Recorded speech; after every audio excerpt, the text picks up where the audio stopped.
Bonjour, bonsoir au microphone, Bruno Guglielminetti. Bienvenue à cette édition de Mon Carnet. C'est l'édition du vendredi 22 mars 2024. Au sommaire cette semaine, on va aller à San Francisco où se termine le Game Developers Conference où Ubisoft a présenté l'évolution des personnages virtuels dans les jeux vidéo.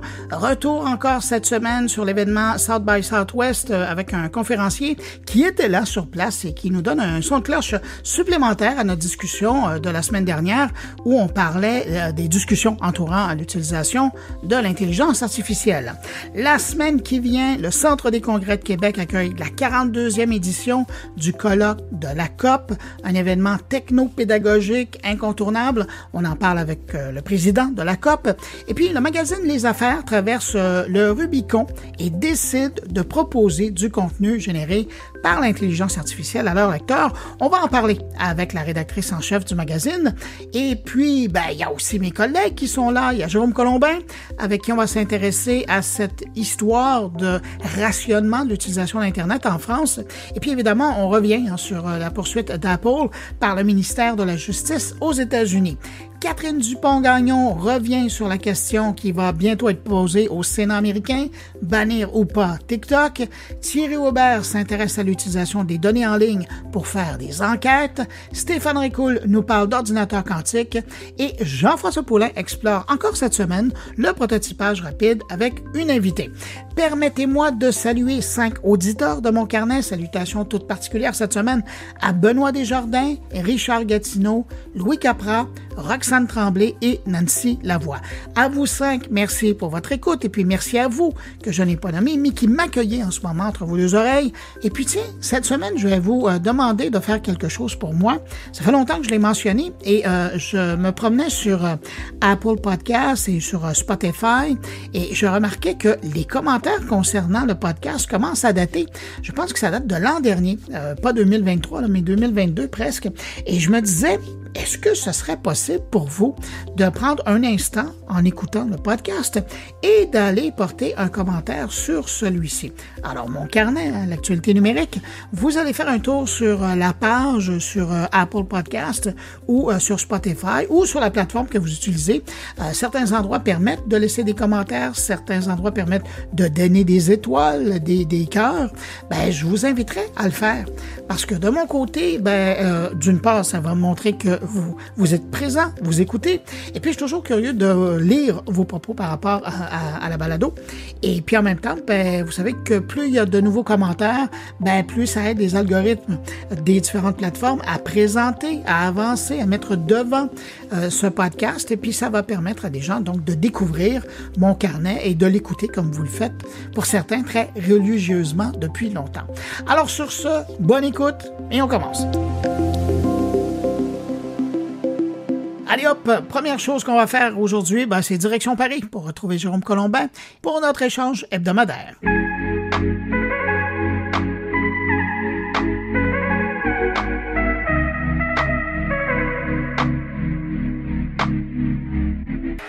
Coucou Bruno Guglielminetti. Salut Jérôme Colombin. Toc toc, est-ce que tu m'accueilles dans ton podcast pendant une dizaine de minutes et moi je te reçois dans le mien? Vous êtes plus que le bienvenu parce que je vous ai déjà annoncé, je serais déçu si vous repartiez. Ouais, c'est normal. Comme chaque semaine, le débrief transatlantique, mon cher Bruno, toi à Montréal. Je suis en train de penser à ça, toc toc, outre-Atlantique. Toc toc outre-Atlantique, ça pourrait oui, après TikTok, toc toc. Non, je vois le concept. Oui, bon, de quoi on parle, mon cher Bruno? Écoute. Je vois que tu ricanes déjà. Oui, la France a fait rire la planète cette semaine. Parce que là, on apprend qu'une idée de génie, ça serait de... Rationner. On a même rationalisé. Et rationaliser, si tu veux. Non, mais rendu à 3 gigaoctets. Alors, attends, parce que l'intéressé précise que non, mais 3 gigas, vous n'avez rien compris, vous avez mal lu, c'était une tournure de style, etc. Je m'interrogeais, etc. Alors, c'est notre une ancienne ministre de l'Éducation, Najat Vallaud-Belkacem. Ouais, parce que c'est une porte tournante chez vous. Ouais, qui a sorti ça de son... C'est vrai qu'on en a eu beaucoup des ministres de l'Éducation.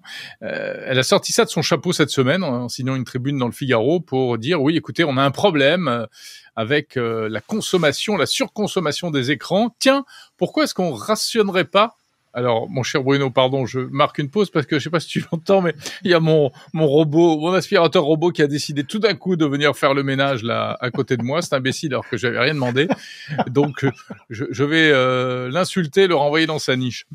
Oui, je disais donc, elle a eu la bonne idée de proposer eh bien un rationnement d'internet. Alors oui.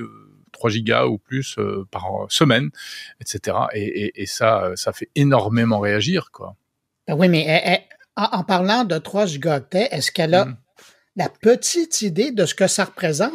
C'est même pas un film sur Netflix en 4K. Ben, en 2004, c'était bien 3 gigas. Donc, je pense qu'elle est restée sur ce référentiel-là, si tu veux. Non, mais à la limite, c'est pas tellement ça le problème, parce que moi, je veux bien lui accorder le fait qu'elle a pris ce chiffre qui pourrait être un autre, mais que ce soit 3, 10, 100, 150 gigas, c'est le principe même de rationner Internet que je trouve absurde. Le problème qu'elle soulève est réel. Tout à fait. Il y a une addiction aux écrans, il y a des problèmes, ça touche autant les jeunes que les adultes aujourd'hui.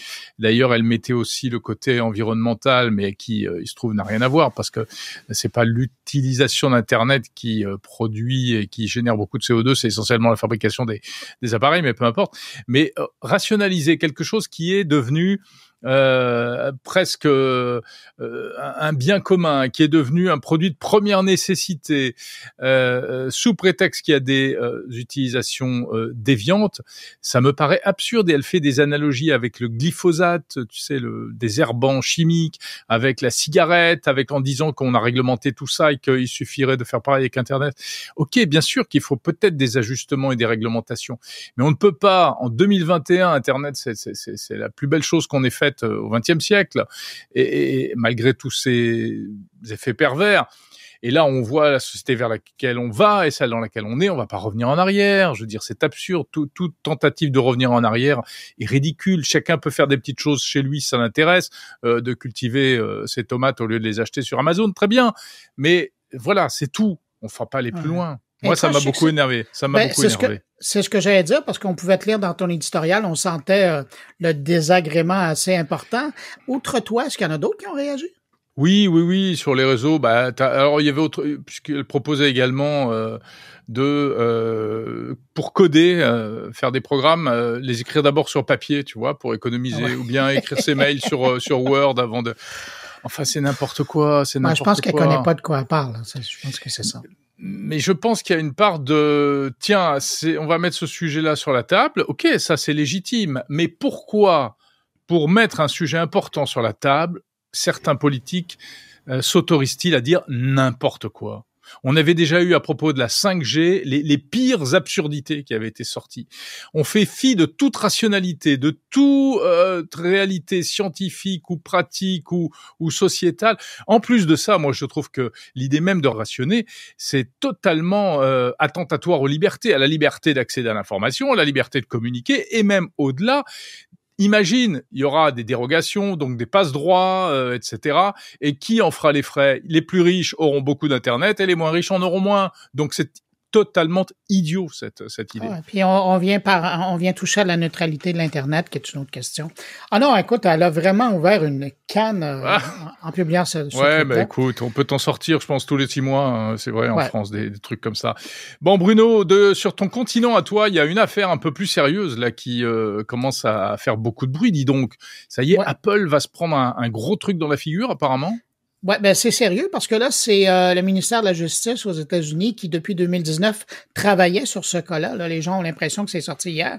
Mais donc, depuis 2019, sous l'administration Trump, il y avait le mandat qui avait été pris du gouvernement de vérifier, du ministère de la Justice, de vérifier. Et là, entre-temps, il y a 16 États qui se sont joints à cette mise en demeure qui a été envoyée à Apple en disant que vous avez des pratiques monopolistiques et donc on vous amène devant le juge pour démontrer ce que vous faites parce que c'est la première fois pour Apple, ça.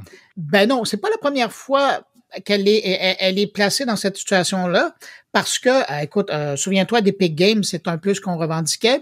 Et là, dans le cas du gouvernement américain, du ministère de la Justice et des 16 États, c'est qu'on la confronte à son sacro-système de système propriétaire qui fait à la fois la force de son système, la robustesse de son système, mais à la fois aussi qui fait en sorte que tout tiers parti ne peut avoir les coudées franches avec Apple dans son écosystème. Et donc, c'est un peu ce qui est confronté. Ça veut dire l'impossibilité d'avoir une plateforme, par exemple, qui offrirait des jeux par un éditeur. Là, on peut penser à Epic Games, mais aussi un tiers parti qui voudrait lancer une boutique sur des applications comme ça. Bref, c'est tout le système c'est tout l'écosystème mis en place par Apple depuis des années autour notamment de son iPhone, qui est un peu comme le navire amiral, qui est remis en question dans cette poursuite-là. Et j'ai bien hâte d'entendre l'argumentaire de Apple parce que ici et là, ils ont eu d'autres procès qui avaient été faits par des tiers, justement, qui voulaient pénétrer le système. Mais là, c'est le gouvernement américain. Et c'est un gros dossier. Ça fait 5 ans qu'ils ont préparé ce truc-là. Alors, moi, j'ai bien hâte de voir le dénouement de cette histoire-là. Ça a des petites odeurs de procès antitrust anti-Microsoft, non? Tout à fait. On se revoit là. C'est toujours la même histoire. Oui, c'est ça. Alors, mais d'autant plus que c'est là qui est intéressant. Moi, je me demandais toujours à quel moment ça va arriver, parce qu'on savait qu'il y avait une enquête qui était faite, mais là, ça arrive au même moment où ils ont plié devant l'Europe. Et combien de fois je t'ai remercié sur le fait d'avoir ouvert cette brèche. Voilà, tu l'avais dit, ça va peut-être les affaiblir Ben là, c'est ça. Et alors donner des coups des franches aux autorités américaines, finalement. Ouais, et puis justement, parce que ils ont toujours dit que c'était une question de sécurité de système, puis là, maintenant, ils vont l'offrir en Europe, s'ils veulent faire commerce en Europe. Alors, ils pourront plus dire que c'est ça. Alors, qu'est-ce qui va arriver aux États-Unis? Est-ce qu'on va avoir une ouverture et comme ça a été proposé et fait en Europe? Moi, j'ai bien hâte de voir. Puis, évidemment, il y a une fortune en jeu là-dedans parce que avec ça, on rappelle, hein, c'est des milliards d'appareils qui ont été vendus et systématiquement, on est rendu dans l'ordre des billions de revenus annuels qui sont générés uniquement par des ventes dans l'écosystème comme ça, dans cet appareil-là. Alors, il y a énormément d'argent en jeu et on peut être sûr qu'il y a plein de gens autour qui vont regarder le procès parce que s'il y a une brèche qui peut s'ouvrir ailleurs qu'en Europe, c'est sûr qu'il y a des gens qui vont se lancer là-dedans. Eh bien, on suivra ça avec intérêt. De ton côté, tu parles de quoi cette semaine? Eh bien, écoute, moi, cette semaine, tu m'as donné envie, la semaine dernière, en fait, à propos du festival South by Southwest, qui s'est tenu au Texas. Et donc, eh bien, je débriefe le South by Southwest avec un observateur avisé qui était sur place, qui s'appelle Nicolas Diacono, et qui est présent sur tous les salons de tech, et qui déniche les tendances, et qui donc m'explique un peu tout ce qui s'est raconté là-bas, et notamment toutes les innovations et les questionnements aussi autour de l'intelligence artificielle, des questionnements en termes de business, de société, etc. Je parle de cybersécurité également et de cybercriminalité parce que on a eu un trimestre, on va dire, très très intense en France avec des piratages et des attaques par déni de service, voilà, France Emploi, des lycées, des hôpitaux, ça n'arrête pas, etc. Donc on fait le point avec Benoît Grunewald de EZ, entreprise de sécurité. EZ en partenariat avec EZ. Et puis nouvel épisode de Écho du futur, qui est le podcast dans le podcast animé par mon ami Olivier Parent, consacré aux films de science-fiction. En quoi les films de science-fiction éclairent-ils notre vision de la technologie? Et il nous parle de Mars Express. Voilà le sommaire de Monde Numérique cette semaine, mon cher Bruno. Bon, ben ça va être intéressant. J'invite mes auditeurs, une fois qu'ils auront passé à travers mon carnet, d'aller faire un tour, de te prêter leur oreille parce qu'ils vont être encore gâtés cette semaine. Jérôme, j'invite mes auditeurs à aller écouter mon carnet après Monde Numérique, bien entendu. Jérôme, merci d'être passé comme ça dans mon carnet. Puis je te dis à la semaine prochaine. À la semaine prochaine, Bruno. Ciao, ciao. Cette semaine à San Francisco, c'est le GDC, le Game Developers Conference, et il y a l'éditeur de jeux Ubisoft qui est là pour notamment présenter l'évolution du jeu vidéo avec ses Neo-NPC, ces personnages virtuels qu'on croise dans les jeux vidéo et qui sont contrôlés par la machine et non pas un autre joueur. Depuis longtemps, ce type de personnage agrémente l'expérience du jeu en lui permettant une certaine interaction avec notre personnage à nous. Mais là, Ubisoft vient de changer la donne en y injectant à ces NPC de l'intelligence artificielle générative. Pour nous parler de cette nouvelle approche, on va aller rejoindre à San Francisco le directeur scientifique de l'Ubisoft France. Bonjour David Louapre. Bonjour. David, vous êtes à San Francisco cette semaine pour présenter, je dirais, l'évolution de l'intelligence artificielle ou de l'intelligence machine chez Ubisoft, parce que ça fait longtemps que vous en utilisez. Mais qu'est-ce qu'il y a de nouveau avec Neo NPC? Il y a plusieurs évolutions possibles. Nous on présente une évolution possible de l'IA des NPC. Et en fait, la principale évolution, c'est le langage. C'est le fait qu'on va pouvoir interagir de façon libre avec les NPC, c'est-à-dire leur parler dans un micro, leur dire ce qu'on veut, et que les NPC puissent répondre. Et alors, il y a plusieurs choses qui sont importantes là-dedans, parce que juste ça suffit pas. Il faut que les NPC soient capables de répondre, qu'ils soient en contexte, c'est-à-dire qu'ils soient liés à leur personnalité, à leur histoire, à ce qu'ils connaissent du monde, au rôle qu'ils jouent, etc. Et puis, on a travaillé sur aussi un certain nombre de systèmes pour faire en sorte que ça permette de créer des éléments de gameplay, que ce soit pas juste quelque chose qui se rajoute en plus, mais qui soit juste une couche de roleplay, par exemple, mais que ça ait vraiment des impacts possibles sur le jeu dans le but d'inspirer les game designers et les développeurs. Oui, parce que là, on parle vraiment de la création de personnages. Oui, c'est ça, c'est de la création de personnages au sens où il est plus question seulement, par exemple, d'imaginer des IA simples qui vont simplement se balader ou attaquer les joueurs d'un côté, ou alors des NPC qui ont des lignes de dialogue qui ont été complètement écrites par avance. Mais là, il s'agit vraiment de bâtir un personnage qui ensuite va se livrer en quelque sorte à une sorte de rôle d'improvisation, c'est-à-dire qu'il va essayer d'habiter son personnage en fonction des interactions que le joueur va avoir avec lui, et d'une façon qui ouvre des possibilités nouvelles d'interaction avec le jeu pour le joueur. C'est-à-dire on essaie vraiment de créer des types de gameplay qui n'existaient pas, qui n'étaient pas possibles sans ce type de technologie. Mais le personnage, je dis le personnage ou les personnages ou les foules qui avaient une certaine intelligence, je ne dirais pas que ça a toujours existé, mais dans l'histoire moderne de Ubisoft, la plupart de vos titres ont toujours utilisé. C'est quoi la volonté d'aller plus loin là-dedans? Alors, moi, en tant que scientifique, j'aime bien penser à cette question-là en termes de quelles sont ce qu'on appelle les fonctions cognitives du cerveau. C'est-à-dire un cerveau humain, quel type de fonction ça permet de faire. Et donc, par exemple, une des fonctions les plus classiques, c'est le contrôle moteur. C'est-à-dire le cerveau sert à contrôler nos muscles, nos mouvements. Ça, les NPC aujourd'hui, ça le fait très très bien, hein. On a des NPC qui marchent, qui courent, il n'y a aucun problème. Et puis, il y a des fonctions cognitives qui sont un petit peu plus compliquées. Il y a la mémoire, il y a la prise de décision. Et puis des choses qui sont vraiment spécifiques des humains, comme ce qu'on appelle la cognition sociale, le fait que les humains soient capables d'interagir entre eux, qu'ils aient des émotions, etc. Donc nous, en fait, si on peut dire d'une certaine manière, les foules qu'on avait ou les NPC qu'on a traditionnellement dans un certain nombre de jeux, y compris dans les jeux Ubisoft, ils ont des fonctions cognitives qui sont assez simples, c'est-à-dire contrôle moteur, prise de décision, un tout petit peu de mémoire, et puis en général, ça suffit au type de gameplay qu'on avait à l'époque. Et là, nous, ce qu'on se dit, c'est comment est-ce qu'on rajoute des fonctions cognitives supérieures, c'est-à-dire des émotions, une capacité plus complexe de réfléchir sur le monde, de prendre des décisions, de se faire influencer aussi, parce que le joueur va essayer de convaincre un NPC de faire autrement. Le NPC va changer ses plans pour le futur. Le NPC va évoluer dans sa relation sociale avec par exemple, une relation de confiance avec le joueur. Donc voilà, on essaye en quelque sorte d'ajouter des fonctions cognitives pour enrichir les possibilités de gameplay. Puis je reviens sur ce que vous disiez, moi, ça me fascine, la mémoire. Un personnage virtuel qu'on voit, ben, ça a toujours été un peu bête, ça réagissait en fonction de ce qu'on faisait, mais de savoir que vous voudriez rajouter la mémoire et donc qu'il apprenne et que la relation entre le joueur et le personnage virtuel progresse, c'est vraiment pas banal. Là, vous êtes en train de jouer avec presque l'émotivité du joueur. Là. Il va se développer au fil du temps un sentiment d'appartenance, un apprivoisement. C'est ce qu'on a constaté, nous, en travaillant sur ce prototype. C'est-à-dire qu'on avait plusieurs personnages qui ont été créés par notre directrice narrative, donc dont elle a bâti toute l'histoire personnelle, la personnalité, la façon de parler, l'éthique de langage, ce genre de choses. Et puis, on se rendait compte qu'à la fin, on avait l'impression de les connaître, à un point qui fait que si à un moment donné, il y avait quelque chose qui marchait plus dans un des algorithmes ou quelque chose comme ça, on se disait, ah bah là, notre personnage, c'est plus lui, il sonne plus pareil. Donc, on le reconnaît. Oui. Voilà, exactement, on le reconnaît comme des vraies personnes. Et donc oui, ça change. Et cette idée de mémoire, elle est importante parce qu'aujourd'hui, la plupart du temps, les NPC ont peu ou pas de mémoire. C'est-à-dire, éventuellement, ils se souviennent si on est passé par là, etc.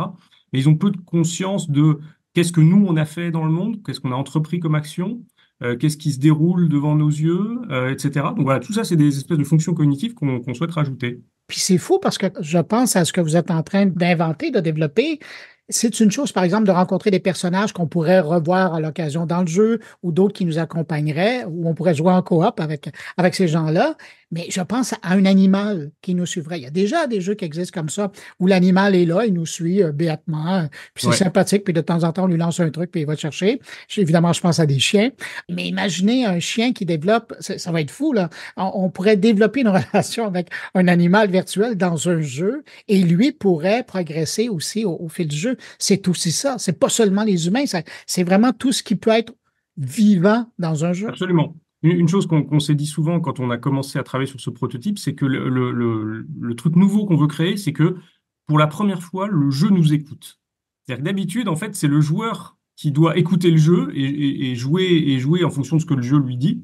Et là, pour la première fois, on entrevoit cette possibilité que le jeu nous écoute. Et donc, c'est vrai que c'est pas forcément seulement limité à des personnages humains, par exemple, mais même, par exemple, parce que cette beauté en tout cas, cette puissance des modèles de langage, c'est les deux. C'est à la fois le modèle de langage permet d'écouter le joueur et permet de lui répondre. Mais déjà, une seule de ces deux fonctions, c'est déjà quelque chose d'incroyable. C'est-à-dire d'avoir un animal qui, même s'il ne parle pas, est capable de nous comprendre, de nous écouter, d'agir dans le monde en fonction de choses des instructions qu'on pourrait lui donner comme ça en langage naturel. C'est déjà quelque chose de très nouveau parce qu'on est habitué à des jeux qui nous écoutent pas ou peu. Ouais. Vous n'avez pas l'impression que vous êtes en train de créer un immersif 2.0, si je reprends la vieille image, parce que c'est une chose d'avoir un environnement qui répond à ce qu'on fait, ça rend l'expérience fort intéressante. Mais là, de créer ce lien, cette interactivité, là, on vient d'augmenter dans la couche d'expérience immersive, là. Oui, c'est une forme d'interactivité qui est nouvelle et donc qui amène plus d'immersion, comme, alors, faut se méfier des comparaisons, mais on pourrait comparer ça par exemple au moteur physique dans les jeux vidéo, c'est-à-dire à partir Ouais. du moment où le monde arrive les moteurs physiques permettent au monde de réagir de façon systémique. À la fois, ça augmente l'immersion parce que la réaction du monde est plus naturelle, et puis en même temps, ça ouvre des possibilités d'interaction et de gameplay qui sont nouvelles. Donc oui, les deux vont ensemble. Bon, là, c'est beau d'avoir développé ça, de travailler là-dessus avec vos collègues en laboratoire, mais ça a été quoi la réaction des créatifs chez Ubisoft quand vous leur avez montré cette affaire-là? Alors, en général, ils sont assez enthousiastes parce que voilà, c'est des développeurs. Ils essayent de développer des jeux nouveaux.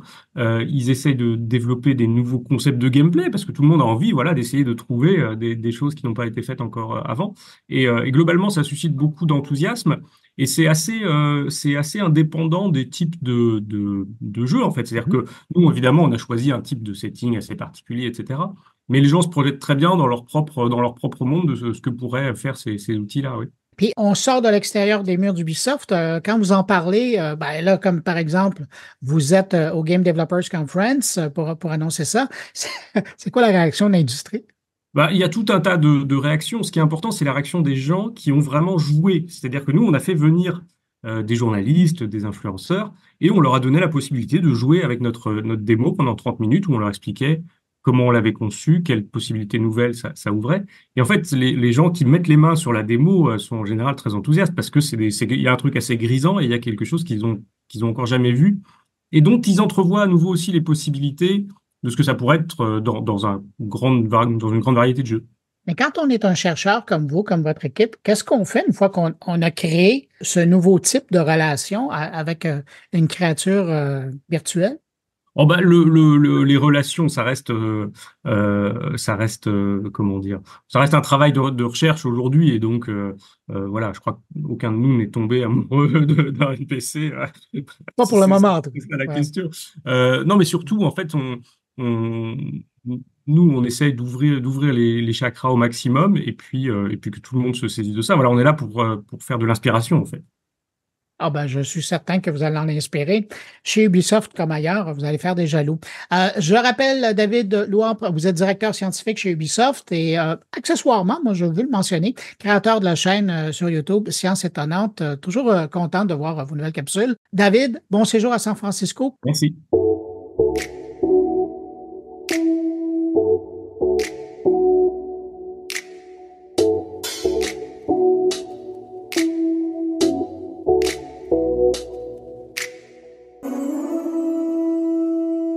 La semaine dernière, avec Chloé Sandervost, on parlait des discussions mi-chaudes, mi-froides entourant le sujet de l'IA lors de l'événement américain South by Southwest.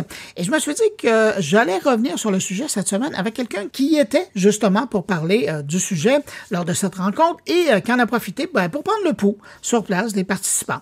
On va aller rejoindre de retour à Montréal le vice-président développement, stratégie et innovation chez les 7 doigts et aussi coprésident du regroupement Entertain AI. Bonjour Alexandre. Salut Bruno. Alexandre, la semaine passée avec Chloé Sandervost, on a fait un clin d'œil aux discussions entourant l'intelligence artificielle qui sont passées au South by Southwest. Un sujet qui a fait réagir les participants, mais je me dis qu'il n'y a rien comme parler à quelqu'un qui était là, puis encore plus qu'a fait une présentation.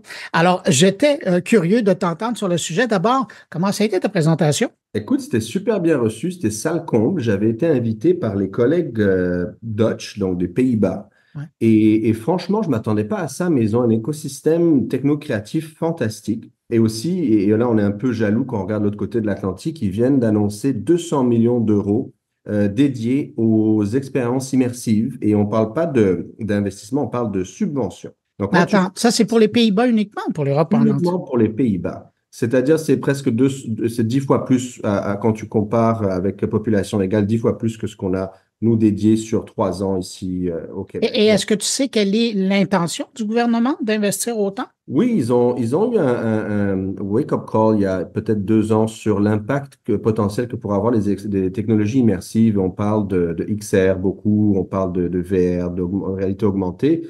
Et à tout niveau de la vie quotidienne des Hollandais et aussi, bien sûr, dans la créativité. Donc, c'est pas juste pour les industries créatives, ce 200 millions-là, c'est pour tout. C'est le transport, c'est la gestion des villes, c'est health and safety, c'est beaucoup d'autres domaines. Et il y a ce genre de travaux qui est en train de se faire. Je fais partie de ce comité-là où on va faire notre recommandation pour un plan national pour la XR au Québec, au gouvernement Legault.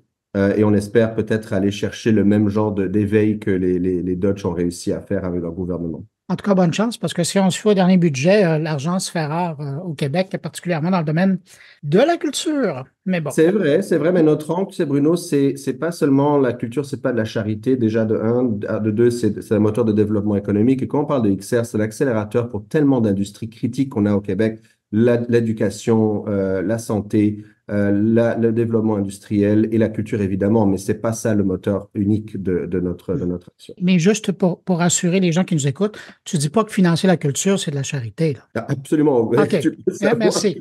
C'est exactement le contraire. Oui, je voulais juste être sûr là, que personne ne te prenne tes propos hors sujet. Mais donc, je reviens à ta présentation. Tu as été invité, tu as fait une présentation. C'était sur quoi? Écoute, c'était sur ce thème quand même. Ils étaient très focusés sur le potentiel des expériences immersives. Et tu sais que nous, au 7 doigts, on a bâti un laboratoire de R&D appliqué, de prototypage dans les dernières années qui a vraiment permis à la compagnie de faire un pivot vers la technologie, donc au service des arts de la scène. Et de ça est sorti un projet clé magnifique où on a gagné des prix à l'international et au Québec d'innovation, qui était en fait notre projet où on fait un spectacle en vivant, comme tu peux le voir sur une scène normale, et en même temps, on capte la performance de nos acteurs, de nos acrobates, et on les met dans un monde virtuel en temps réel. Et ça, c'est une première mondiale, avec un niveau de difficulté technologique et narrative jamais atteint jusqu'à là. Et ça, ils étaient très curieux d'en entendre plus parler de cette expérience-là parce que ça intrigue et ça fascine beaucoup de collègues dans le milieu créatif à travers le monde. C'est drôle, hein? Je profite que tu mentionnes ça pour te poser la question parce que quand j'ai vu le Vision Pro, j'ai tellement pensé à toi et à ce que vous faites. Est-ce que vous avez commencé à vous amuser avec ça? Absolument. Je l'ai testé perso, le Vision Pro, pour commencer à voir un peu c'est quoi les features fondamentaux qui pourraient nous aider. Je pense que la résolution, la mécanique d'interaction avec les digital assets là-dessus, c'est assez fascinant. Je pense qu'ils sont extrêmement bien placés pour dominer tout ce qui est réalité mixte. Après, c'est quand même un langage narratif différent quand on parle de location-based VR versus la réalité mixte parce qu'il faut traiter en même temps le réel et le virtuel. Et au point de vue, nous, de l'expérience qu'on peut faire vivre à nos gens, on trouve qu'il y a vraiment encore beaucoup de choses à explorer dans le 100% virtuel. Ouais. Donc, ça va être un autre outil qui va nous amener à développer un autre langage narratif, expérientiel, et on est très, très, très intrigué par les possibilités. Alors, je te ramène au South by Southwest.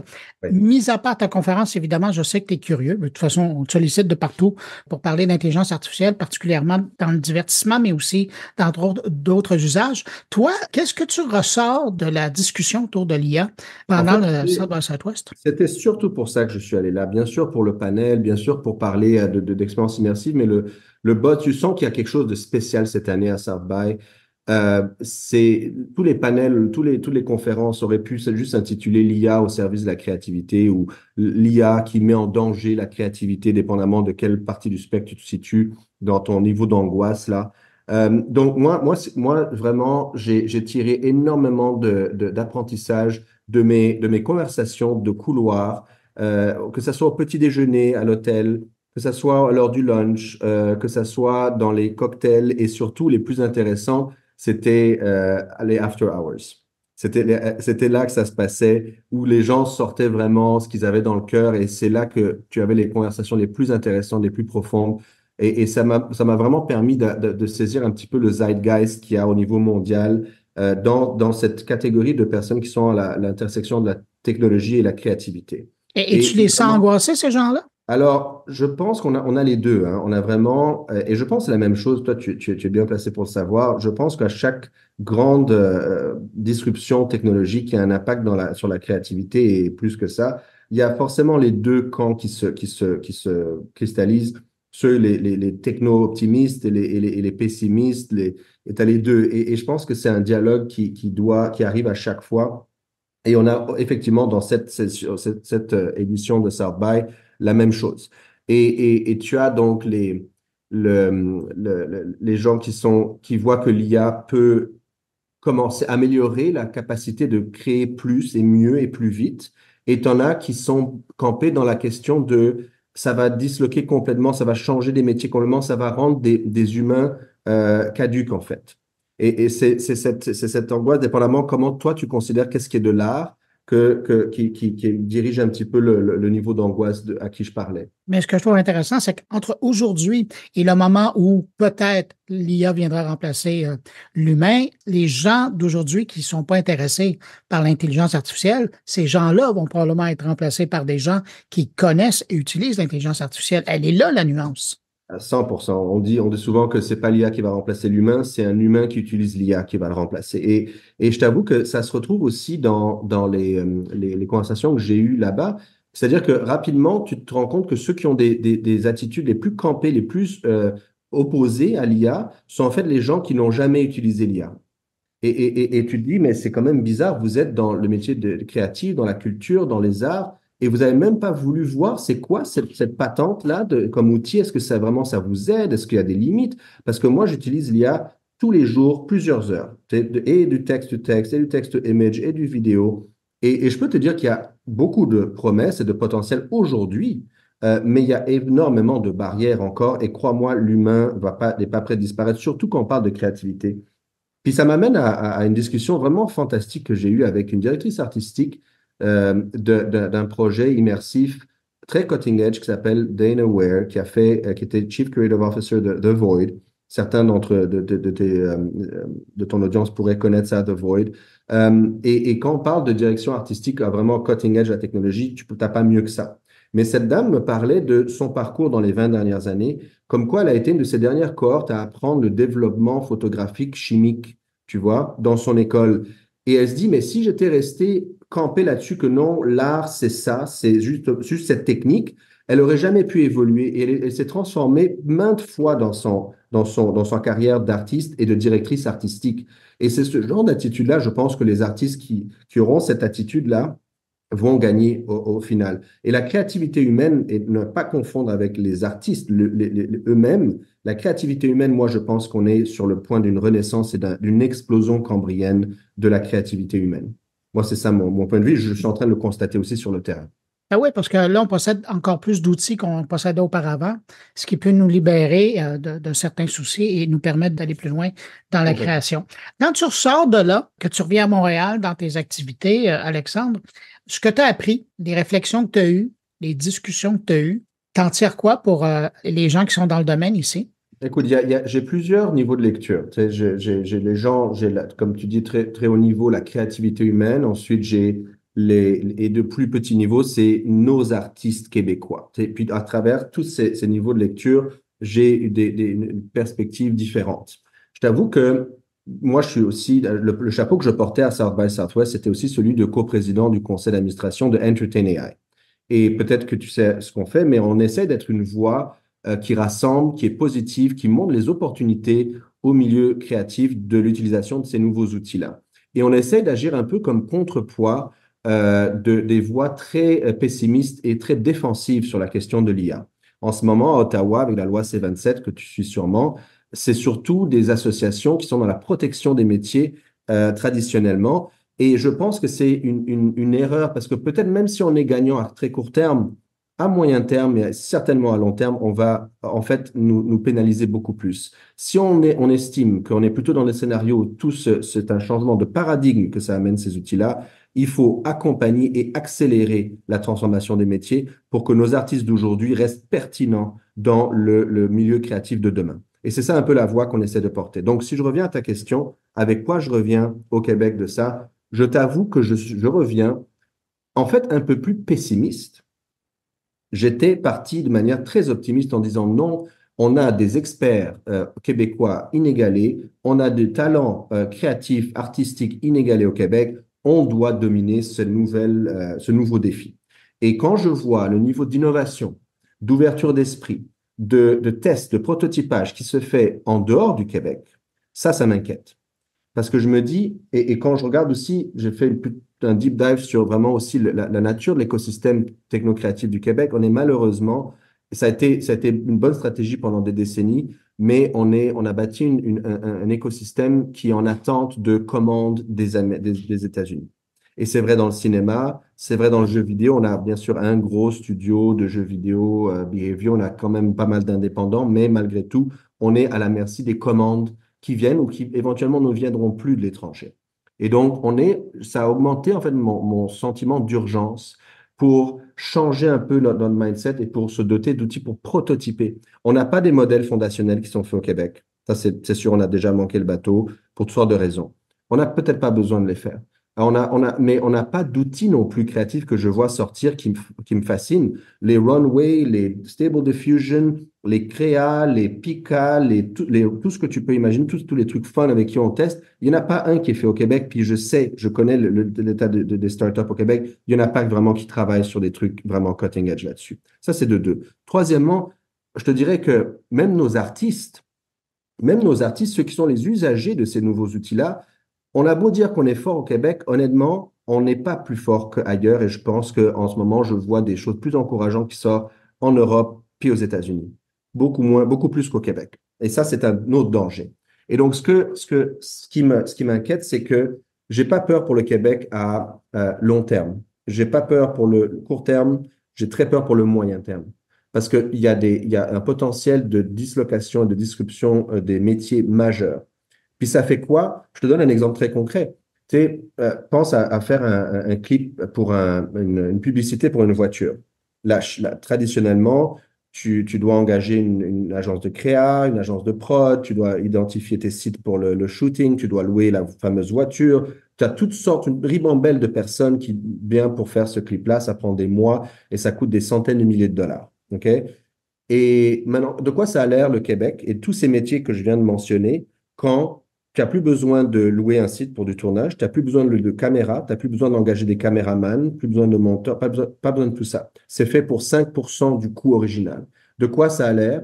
Et le mandat qui ne va pas venir du Québec, parce qu'on n'a pas des centres de décision au Québec par rapport à ça, il va aller où?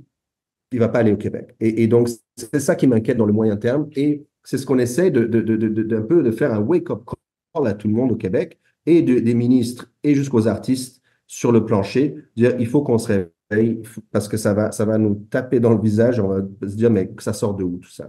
C'est tellement drôle parce que là, tu es en train de faire un clin d'œil à une entrevue que j'ai faite il y a quelques semaines avec Pincanova à Lyon, en France, qui justement maintenant est en train de travailler sur l'art de faire de la grosse production à l'aide Ouais. des IA, et exactement ça, à 5 du budget. Mais ce que j'entends aussi au niveau du divertissement et de l'art, c'est qu'on est en attente de voir un nouveau Robert Lepage, nouvelle génération, qui va être capable de catalyser cette forme d'utilisation de l'IA. Et pour le Si, moment, il n'y en a pas là. tu as tout à fait raison, et c'est le moment d'essayer de le faire sortir du Québec, ce Robert Lepage, parce qu'il y a beaucoup d'autres endroits, d'autres écosystèmes qui se travaillent actuellement et qui sont vraiment des pros pour tous ces nouveaux outils-là, et qu'on aime ou pas l'art ce qui est généré par ces outils-là, ça reste quand même un output créatif, et on va pas avoir de débat philosophique encore entre ce qui est du vrai art ou du faux art, là. Je pense qu'on a compris où est-ce que Ouais. ça. Puis de toute façon, moi, je te dirais, l'art de la requête, dès le départ, c'est déjà quelque chose. Autre question que je voulais aborder avec toi, puis on va terminer là-dessus, c'est le fait que j'ai vu une publication sur ton compte LinkedIn qui était un appel aux créatifs, aux gens qui s'intéressaient aux nouvelles façons de créer. Et j'étais curieux de savoir qu'est-ce que c'est ça exactement, cet appel-là. Ben justement, tu sais, pour faire le lien avec ce que je disais un peu tantôt, mon plaidoyer justement pour que le Québec sorte un petit peu sorte les meilleurs créatifs dans cette nouvelle ère de l'IA, c'était un peu pour ça que je l'ai fait. C'est un appel au talent, un appel pour savoir c'est qui les plus innovants au niveau de la créativité IA au Québec, parce que je vois des agences qui sont natives de l'IA émerger en Europe, en France. J'en vois du côté de la côte est américaine, du côté côte ouest. Et il faut qu'on ait l'équivalent au Québec aussi. Et donc, c'est aussi cet appel-là pour identifier les talents entre nous et échanger et se mettre à niveau et se fasciner les uns les autres avec les tests qu'on fait tous dans notre côté, dans les cuisines et vraiment upskill et level up tout le monde un petit peu. Et donc, on va sûrement le faire au sein de Entertain AI, où je veux qu'on les identifie, je veux qu'on leur donne des chances de rayonner au Québec et bien sûr à l'international, parce que je pense que c'est la seule façon dont on pourra reprendre notre place dans le peloton de tête dans tout ce qui est techno-créativité au Québec. Et est-ce que ton appel est aussi lancé à ces Québécois et il y en a quelques-uns, qui travaillent chez les géants de l'IA présentement, mais à l'extérieur du Québec? Absolument. Parce qu'on a la chance d'avoir ces outils qui mettent tellement de puissance dans les mains d'individus. Et donc, c'est pas parce que tu travailles dans une grosse compagnie technologique à l'étranger que toi, comme passionné de la créativité, tu ne veux pas aussi développer cet aspect-là de ton travail, de ton temps. Et je pense qu'on peut accueillir tous ces gens-là au sein de cet appel au talent de Entertain AI. Alexandre Theodorescu, merci vraiment pour être débarqué dans mon carnet pour partager ces activités que tu as eues, puis aussi cette réflexion avec laquelle tu reviens ici. Je rappelle que tu le disais, coprésident d'Entertain AI, mais aussi vice-président développement, stratégie et innovation chez les 7 doigts. Merci encore d'être passé. Merci beaucoup.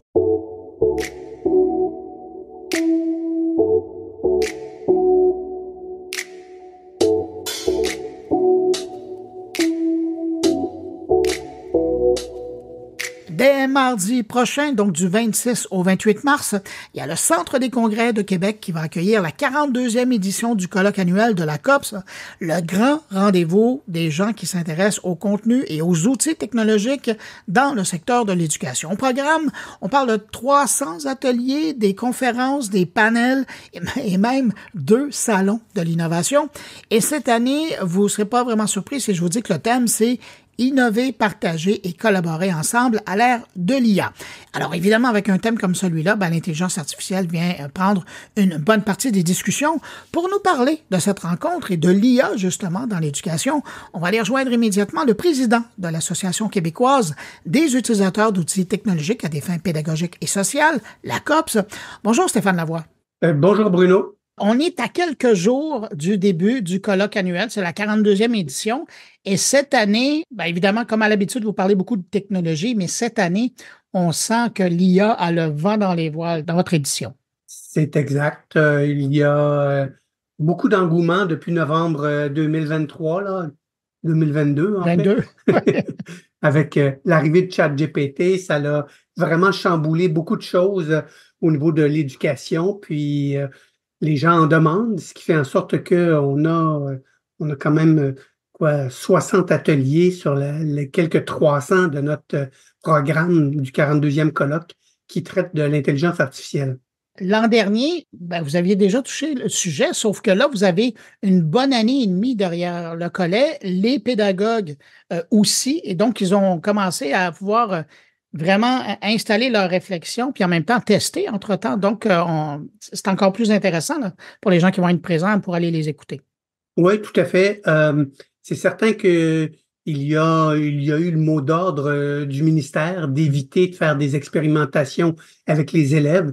On sait que de toute façon, les élèves ont ça dans leurs mains, alors ils peuvent l'utiliser. C'est juste d'avoir la bonne réflexion éthique avec eux sur le fait de lever la main et dire oui, je l'ai utilisé pour m'aider, pour m'inspirer, pour faire ce travail-ci, parce qu'il y a beaucoup de craintes de la part d'enseignants sur comment je vais faire pour détecter s'il a utilisé ou pas l'IA. Je pense que c'est de prendre le problème du mauvais côté, là. Vous avez été vraiment aux premières loges pour voir l'évolution de l'utilisation des technologies dans le monde de l'enseignement, parce que c'est comme le cœur de votre travail. Quand vous regardez, on va partir aussi loin que l'informatisation, là, quand les ordinateurs sont rentrés dans les salles de classe. À travers ça, il y a eu évidemment l'évolution de l'informatique lui-même, mais aussi des services auxquels les enseignants puis les gens qui travaillent à encadrer la pédagogie ont eu accès. Avez-vous l'impression que ce qu'on est en train de vivre avec l'intelligence artificielle, c'est comparable à ce qu'il y a eu quand l'Internet est arrivé ou même quand l'ordinateur est rentré dans les classes, ou c'est autre chose, on est ailleurs? Bonne question. D'emblée, l'arrivée d'Internet a chamboulé beaucoup la démocratisation de la connaissance. Ça a changé un peu le rôle de l'enseignant, mais c'est pas aussi rapide. L'accélération est beaucoup plus grande avec l'IA que ça a pu l'être à l'arrivée de l'Internet ou à l'arrivée de la mobilité quand les appareils mobiles sont entrés, que tous les élèves avaient leur propre ordinateur dans leur poche. Ça aussi, ça a évolué beaucoup la mentalité. Et quand vous parlez aux enseignants et à ceux, je pense aux pédagogues, là, à ceux qui encadrent ça, qui ne sont pas dans les classes, mais qui aident les professeurs à travailler sur leur démarche, aujourd'hui, vous avez l'impression qu'ils se positionnent où par rapport à l'intelligence artificielle? De façon générale, mes collègues du récit, nous, on est à peu près 300 conseillers pédagogiques qui œuvront pour les technologies en classe. Notre position, elle a toujours été très claire, c'est que les technologies sont utiles, c'est un outil de plus dans l'arsenal de l'enseignant et l'intelligence artificielle n'est pas différente. C'est un outil supplémentaire qu'on a pour aider nos élèves à atteindre leur objectif, à devenir plus compétents et ainsi de suite, là. Mais selon vous, qu'est-ce qui va faire que les enseignants vont se sentir, un peu comme aujourd'hui par rapport à l'Internet et à d'autres technologies, qu'est-ce qui va faire que les enseignants au Québec vont se sentir confortables à utiliser l'intelligence artificielle? Oui. La crainte est toujours présente de dire, on voit qu'il y a des corps d'emploi qui disparaissent à cause de l'arrivée des technologies, puis de l'IA et tout. Puis il y a des enseignants qui s'interrogent quand on voit apparaître certains bots très précis qui agissent comme tuteurs. Puis là, ils se disent, misère, ça va-tu venir me remplacer un jour? Le travail d'un enseignant, c'est une praxis, ça, c'est pas juste des recettes qu'on applique. Il y a toute une science aussi derrière. Il y a un art, il y a une intuition. Ce qui fait en sorte que c'est pas du jour au lendemain que l'enseignant va être remplacé par l'intelligence artificielle. Puis là, il faut simplement bien les outiller, bien les aider à s'approprier l'intelligence artificielle et voir comment elle peut les aider, eux, et aider les élèves. Je donne souvent l'exemple il y a un bot très particulier qui s'appelle RIFF, qui est utilisé aux États-Unis et qui sert à aider à la réflexion. Donc, on écrit notre premier constat, puis il nous pose des questions par rapport à ce constat-là pour aider à notre réflexion, pour faire de la métacognition. Donc, c'est pas tout il va me remplacer puis il va faire la job pour moi. Mais votre réponse me surprend. Au début, vous dites, il ne va pas le remplacer tout de suite aujourd'hui. Parce que vous pensez, vous, qu'à moyen terme ou à long terme, l'enseignant pourrait être remplacé par une intelligence artificielle? Oh, terrain glissant, là. Hein? En fait, si on se reporte dans une centaine d'années, dans le long terme, je crois qu'il y a beaucoup de corps d'emploi qui pourront être remplacés par l'intelligence artificielle. J'aime beaucoup la science-fiction, puis on voit dans les Star Trek de ce monde, on voit les Vulcains, par exemple, qui apprenaient en bulle avec une IA, qui, si on se reporte très loin dans le temps, ça sera possible à terme. Mais là, dans notre court terme et moyen terme, c'est hors de question. Il faut rassurer notre monde quand même. Ben oui, merci. De toute façon, là, aujourd'hui, quand on parle de l'IA puis de tous ces outils qui sont disponibles, ça demeure quand même que l'enseignant demeure la première personne sur la ligne de service qui est en meilleure position pour aider le jeune à utiliser l'outil de l'intelligence artificielle, mais de façon critique. Oui, c'est très important, cette dimension de jugement critique et utilisation éthique des technologies, d'amener la question du droit d'auteur, la question de est-ce que c'est mon œuvre ou pas, est-ce que il y a plein de questions qui se posent, jusqu'où je vais dans l'utilisation d'un outil par rapport à moi, ma réflexion. Je reviens sur l'événement en tant que tel. Le colloque, c'est la 42e édition. Ça joue quel rôle, ça, dans le calendrier des pédagogues, des professeurs, des enseignants? Parce que depuis le temps, vous avez pris votre place. Les gens attendent ce moment-là. Vous diriez que cette rencontre-là, là, ça représente quoi, ça, pour un pédagogue, pour un professeur? Et ça va dépendre, parce qu'il y a vraiment beaucoup d'enseignants au Québec, là. Mais les enseignants qui s'inscrivent au colloque de la COPS, la plupart du temps, c'est les champions des différentes écoles, là. C'est ceux qui sont en avant de la parade, ils veulent demeurer en avant de la parade.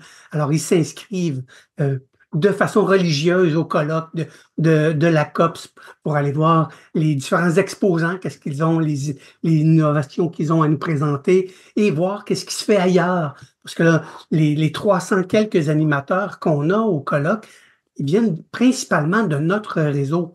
Donc, c'est des expériences qui ont eu lieu ici et là, des gens qui ont pris le temps de s'approprier telle technologie et qui viennent le partager avec les autres. C'est vraiment un écosystème en ébullition qu'on a, puis on a des fidèles. On a des fidèles qui viennent d'année après année. Hein. Vous avez dit mot magique, puis j'ai l'impression qu'on ne parle jamais assez de ce volet-là de votre rencontre annuelle, et c'est le volet exposant. J'ai l'impression que de plus en plus d'exposants, justement, sont présents pour venir parler et venir présenter les outils qui sont disponibles à ceux qui veulent vraiment les utiliser. Ça, par exemple, cette année, qu'est-ce que les gens pourront voir? Le nombre de partenaires exposants qu'on a effectivement augmenté. On pourrait dire que la grappe des EdTech québécoises, elle a vraiment augmenté. Elle est beaucoup plus grande qu'elle l'était à l'époque et on a des produits nichés assez intéressants qui sont québécois et qui commencent à percer au travers du monde. Là. On pense par exemple à Classcraft ou d'autres produits très, très nichés qui traitent des élèves ayant des besoins particuliers. On a la robotique qui est toujours omniprésente. Les GAFAM de ce monde ne sont pas très présents. Il y a Google puis Apple qui viennent régulièrement. Microsoft puis le reste, ils boudent, ils viennent pas nous voir. Ils se disent sans doute qu'ils ont atteint la part de marché qu'ils voulaient au Québec. Et pourtant, c'est intéressant, vous mentionnez Apple et Google. Apple a toujours été présent dans le monde de l'éducation. En tout cas, depuis longtemps. Et Google a rapidement compris, une fois qu'ils sont installés au Québec, ils ont été très actifs aussi dans ce domaine-là. Effectivement. Apple, c'est un indéfectible de notre colloque. Ils sont toujours présents et ils ont toujours eu à cœur l'éducation. Apple, ce qui fait en sorte que même s'ils ne percent pas autant qu'ils devraient, parce que c'est un écosystème qui est relativement fermé, dans les centres de services scolaires du Québec, il y a eu des décisions hors de contrôle de certains qui fait en sorte qu'ils se sont tournés vers d'autres technologies que Apple. Monsieur Lavoie, qu'est-ce qu'on peut vous souhaiter pour cette édition-ci qui commence mardi? On pourrait dire bonne chance, mais en fait, je le sais que ça va être un succès. On a une équipe à la COPS, l'équipe permanente est renouvelée depuis pas très longtemps. Ça fait à peine 1 an qu'ils sont en place, mais les filles sont tellement dynamiques puis elles veulent vraiment beaucoup. On a vraiment un succès assuré qui s'en vient. Qu'est-ce qu'on pourrait nous souhaiter? Beaucoup de plaisir, beaucoup de plaisir. Oh, je pense que vous en aurez. Stéphane Lavoie, vous êtes président de la COPS et je rappelle donc à partir de mardi 26, 27, 28 mars au Centre des congrès de Québec, c'est le 42e colloque annuel. Merci d'avoir pris de votre temps pour répondre à mes questions. Au plaisir.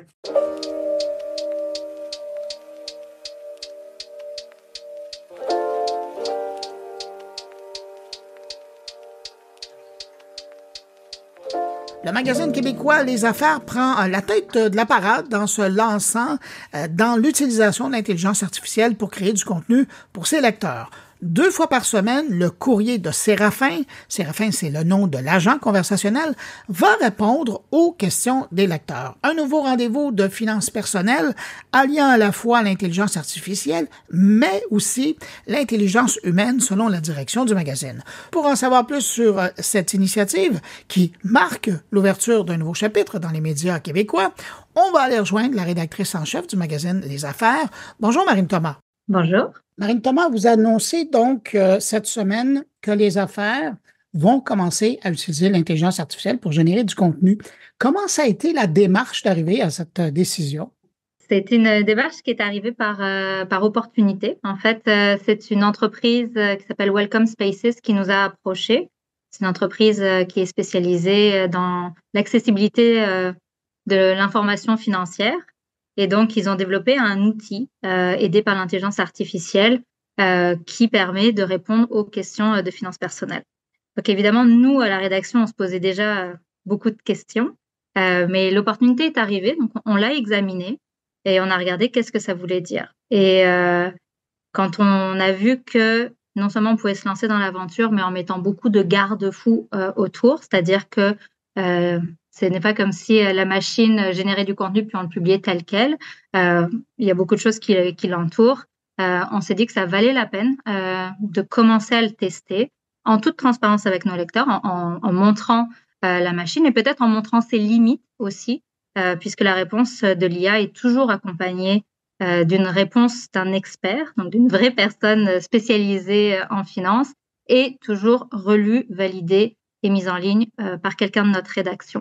Donc, avec ces 2 étapes supplémentaires de validation de notre côté, on trouvait que c'était une façon intéressante de commencer à tester l'outil en montrant aussi à nos lecteurs les possibilités et les limites de la machine. Donc, que je comprenne bien, il y a un document martyr qui va être créé par votre IA qui s'appelle Séraphin. Et puis, par la suite, il y a un expert qui repasse là-dessus pour revalider l'information?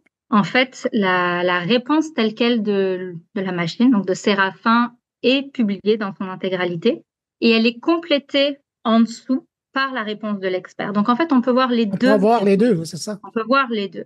Donc, c'est pour ça qu'on trouve la démarche intéressante avec beaucoup de transparence parce qu'on montre qu'est-ce que l'outil nous donne comme réponse et on voit ensuite la réponse de l'expert complétée ou nuancée. Donc, c'est pour ça qu'on trouve que pour le lecteur aussi, qui entend beaucoup parler d'intelligence artificielle, il y a comme 2 volets. Il y a la réponse elle-même à une question à une question de finances personnelles et on aide aussi le lecteur à répondre à la question, mais quelles sont les possibilités de l'intelligence artificielle? Donc, pour nous, il y a 2 volets d'information intéressants avec ce projet-là. Et le risque là-dedans, parce que quand on est une institution comme les affaires, qui est là depuis longtemps, qui a marqué des générations... Effectivement, on a 95 ans, donc c'est quelques générations. Quelques générations, oui. Qu'est-ce qui a fait que vous avez dit, on se lance? Parce qu'il doit y avoir quelque chose qui a allumé la mèche. Oui, effectivement, on est bien conscient du risque et notre crédibilité est notre actif principal comme média et on est très attentif à ça. Pour nous, le risque était modéré puisqu'il y a plusieurs étapes de validation. Comme je vous dis, on est transparent avec notre lectorat. Donc, dans ce sens-là, on préserve notre crédibilité. On explique de manière très transparente la démarche derrière. Donc, dire, ça, c'est Séraphin. C'est un outil d'intelligence artificielle. Voici la réponse. Mais on ne s'arrête pas à sa réponse à elle, à cette machine-là, et on complète. Donc, pour nous, le risque est quand même mitigé. Et on trouve que le jeu en valait la chandelle. Donc, on pense que, et pour l'instant, les réponses du lectorat sont plutôt positives. Ils sont contents qu'on l'essaye. Ça a été quoi la réaction au sein de la rédaction quand vous avez annoncé que vous lanciez cette initiative-là? Comment ça a été reçu?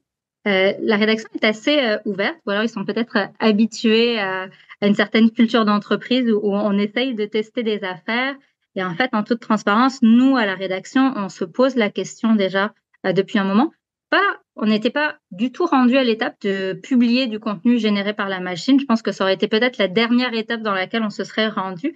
C'est vraiment l'opportunité qui s'est présentée qui fait qu'on a accéléré notre démarche.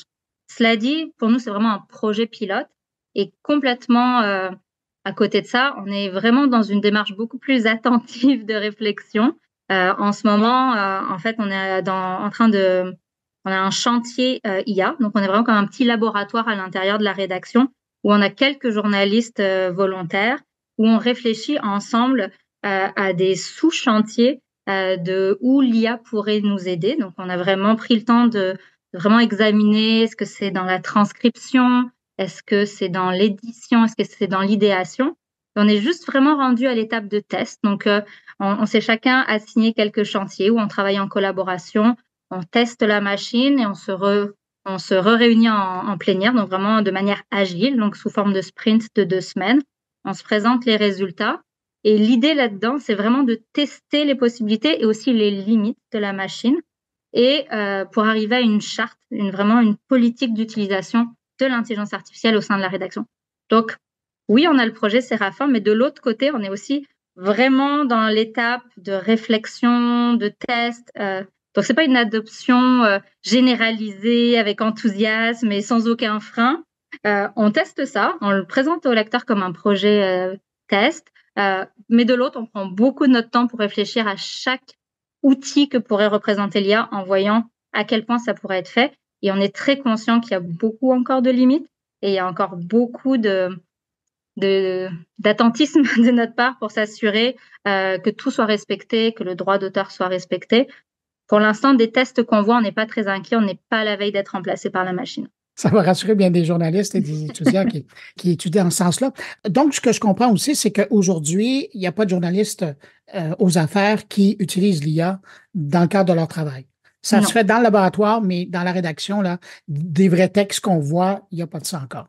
Absolument pas. En fait, à l'inverse, on voit bien qu'on est dans un moment où on en entend beaucoup parler, mais puisqu'il n'y a pas vraiment de directive de ce qu'on peut ou ce qu'on ne peut pas faire, les journalistes, par prudence, et ils ont raison parce que c'est la direction qu'on leur donne, ne l'utilisent pas vraiment. Donc, je pense que tout le monde, comme beaucoup de citoyens, regarde un peu, joue un peu, mais on est bien loin d'une utilisation généralisée dans le cadre de travail et encore moins à l'étape vraiment de création du contenu. On commence à regarder un peu pour la traduction ou la transcription pour nous aider avec notre prise de notes, le verbatim qui est vraiment là où on a le moins de valeur ajoutée, je dirais en termes de journalisme. Ça, on commence à l'utiliser un peu, mais on voit que c'est un balbutiant encore. Mais il n'y a rien de ce qui est publié actuellement sur les affaires, à part pour Séraphin, qui n'utilise l'intelligence artificielle. Dans un texte que vous avez publié sur LinkedIn pour annoncer cette initiative-là, j'ai bien aimé votre expression parce que vous avez dit que dans le fond, c'était question d'être en avant de la parade. Est-ce que vous sentez que vous êtes devant la parade ou est-ce que d'un œil, vous regardez d'autres initiatives qui sont en train de se faire à quelque part dans le monde? Oui, on est, en tout cas au Québec, on en entend moins parler, mais peut-être que tout le monde est comme nous, peut-être des petits laboratoires secrets, puis tout le monde teste ça en secret. On n'en entend pas parler. Mais à ma connaissance, le projet Séraphin est une première au Québec. Je n'ai pas vu d'autres projets similaires. Donc, dans ce sens-là, oui. Donc, je ne sais pas si on est en devant de la parade, mais en tout cas, on ne veut certainement pas être en arrière de la parade. C'est pour ça qu'on le teste. On a une petite salle de rédaction qui fait beaucoup. On a beaucoup de potentiel. Donc, on pense que l'intelligence artificielle bien utilisée, bien encadrée, pourrait nous aider à nous délester de tâches où on n'a pas de valeur ajoutée pour nous concentrer sur là où on peut apporter de l'analyse, de la profondeur, plutôt que de faire du verbatim, par exemple. Vous le disiez, vous avez fait des tests. Si je vous demandais, c'est quoi la grande différence entre le contenu aujourd'hui, là, qui est généré par une IA comme Séraphin et celui qui est produit par vos journalistes? Ce serait quoi la grande différence entre les deux? Pour l'instant, on voit que l'IA se trompe encore, ce qui est encore assez étonnant parce que surtout sur... pour Séraphin, c'est validé, mais encore, et parfois, il fait des erreurs presque de débutant. C'est quand même étonnant parce qu'il est supposé être en mesure d'absorber du contenu et notamment le recracher de manière synthétisée. Et encore là, on voit qu'il fait des erreurs, qu'il confond des terminologies qui peuvent être assez simples. Donc, à date, nous, on est au début, on a commencé cette semaine. Donc, ça fait une semaine, on a publié 2 textes. C'est ça la promesse à nos lecteurs, 2 textes par semaine. Donc, on est vraiment au début. Mais on le sait, et c'est un peu le propre de la machine, elle ne va faire que s'améliorer. Donc, ça aussi, à force de la nourrir, de répondre à des questions, elle va s'améliorer. Mais à date, la différence principale, c'est que nos journalistes, eux, vérifient et ne se trompent pas. C'est une différence assez importante. Oui, particulièrement pour vos lecteurs. Ouais. Mais vous le disiez, elle apprend de ses erreurs, mais elle apprend en général de par les questions. Mais au départ, est-ce qu'elle a été nourrie des archives, des affaires? Non, en fait, comme j'ai dit, c'est une entreprise indépendante de Les Affaires. Donc, c'est vraiment un partenariat. Donc, eux ont déjà développé cet outil à part. Eux sont des experts en information financière. Donc, eux, ils l'ont nourri, je sais pas leur secret d'algorithme, hein, mais ils l'ont nourri avec l'information disponible de finances personnelles. Donc, c'est pas à partir du contenu de Les Affaires que Séraphin a été créé. Encore une fois, c'est vraiment une entité qui est indépendante. C'est un partenariat, mais Séraphin n'appartient pas à Les Affaires. Marine Thomas, en terminant, quand vous avez vu la semaine dernière, il y a eu les annonces, Le Monde Alpaes qui avait signé avec OpenAI. Avant les fêtes, si je ne me trompe pas, il y avait le groupe derrière Der Spiegel en Allemagne qui ont signé également avec OpenAI. Vous, s'il y a une grande maison qui vous approche comme ça, est-ce que vous seriez enclin à signer? C'est quoi votre point de vue là-dessus aujourd'hui? Je n'ai pas de point de vue à ce stade-ci. Je regarde ça avec beaucoup d'intérêt. C'est certain que les modèles d'affaires vont évoluer. Il n'y a aucun doute pour moi que l'intelligence artificielle va nous amener à revoir sûrement des revenus qu'on va avoir, ne serait-ce qu'il y a peut-être des revenus qui vont être détournés d'une manière ou d'une autre. C'est pas la première fois que ça nous arrive dans les dernières décennies. Donc, il faut rester ouvert à des nouvelles sources de revenus.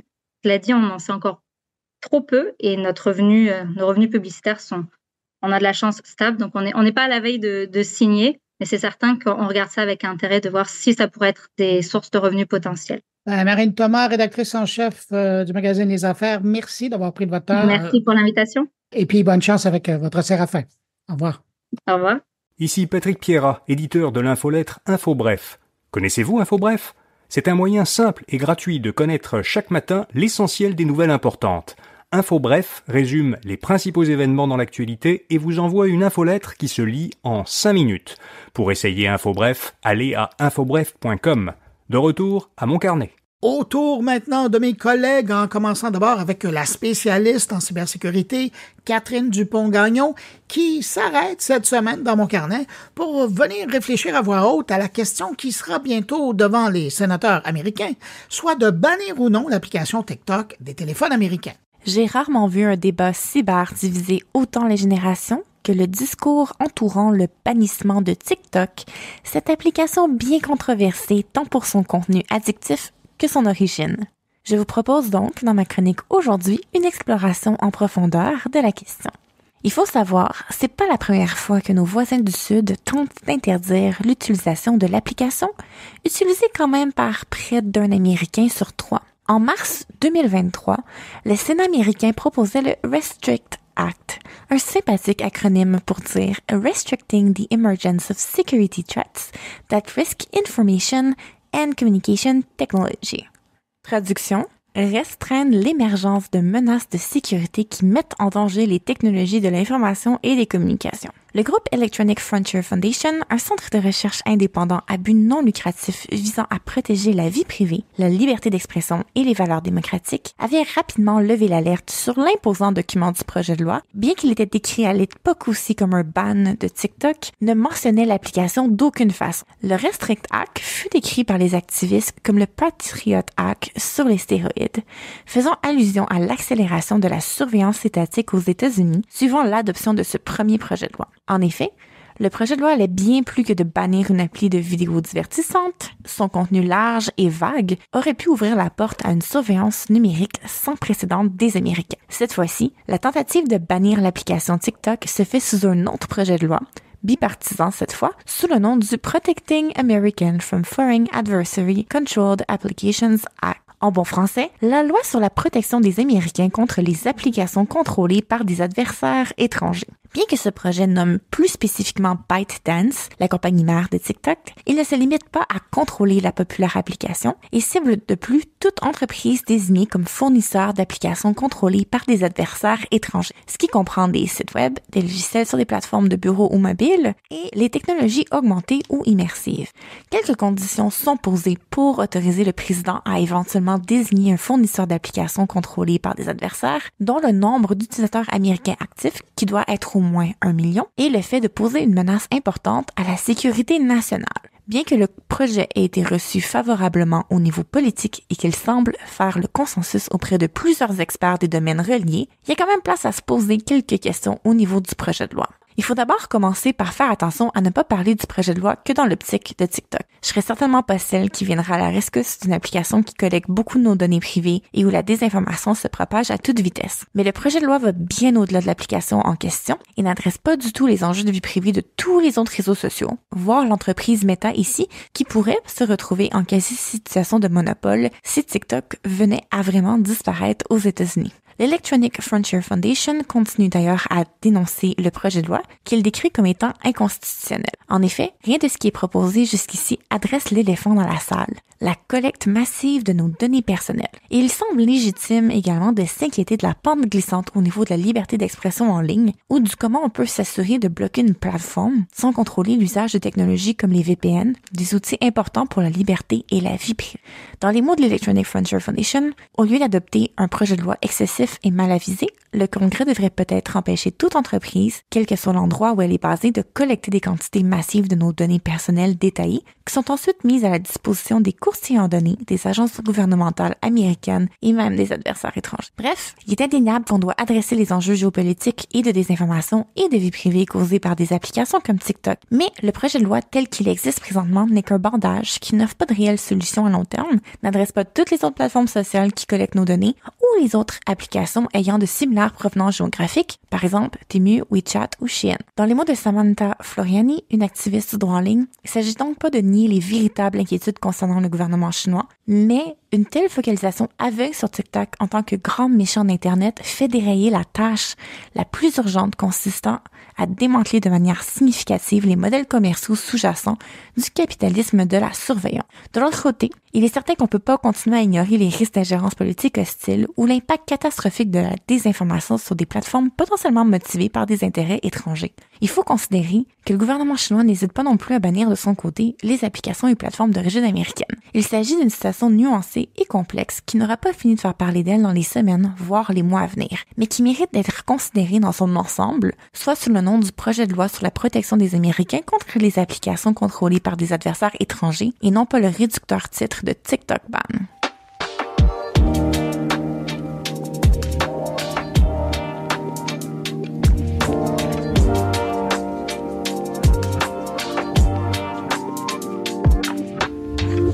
Après avoir regardé un documentaire qui en faisait bon usage, Thierry Weber s'intéresse aujourd'hui à l'utilisation des données en ligne pour faire des enquêtes. Bonjour Bruno, bonjour les auditeurs de mon carnet. Suite à la diffusion du documentaire captivant Navalny, réalisé par le talentueux Daniel Roher, une curiosité m'a saisi. Au-delà de l'histoire personnelle d'Alexeï Navalny, cet opposant politique russe charismatique et tenace, ce film met en lumière une facette de la lutte moderne pour la justice et la transparence, l'usage de l'open data et de l'investigation en ligne via la data. Dans un monde où l'accès à l'information est aussi vaste qu'une mer infinie, naviguer à travers les vagues de données pour extraire la vérité devient une compétence cruciale. Alors, on va plonger au cœur d'une histoire qui mêle politique internationale, technologie et quête de vérité. Nous allons explorer comment l'open data, ces données librement accessibles à tous, a été utilisé d'une manière particulièrement ingénieuse par l'équipe d'Alexeï Navalny, l'opposant politique russe bien connu, pour enquêter sur sa propre tentative d'empoisonnement en août 2020. Imaginez un moment, des bases de données accessibles à tous, des informations de voyage, des enregistrements d'appels et même des posts sur les réseaux sociaux se transformant en pièces d'un puzzle complexe. L'équipe de Navalny, avec l'aide de journalistes d'investigation, et d'organisations comme Bellingcat à plonger dans cet océan de données. Ils ont réussi à reconstituer le fil des événements, identifiant un groupe d'agents du FSB, le service de sécurité fédérale russe, qui avait suivi Navalny au fil de ses déplacements.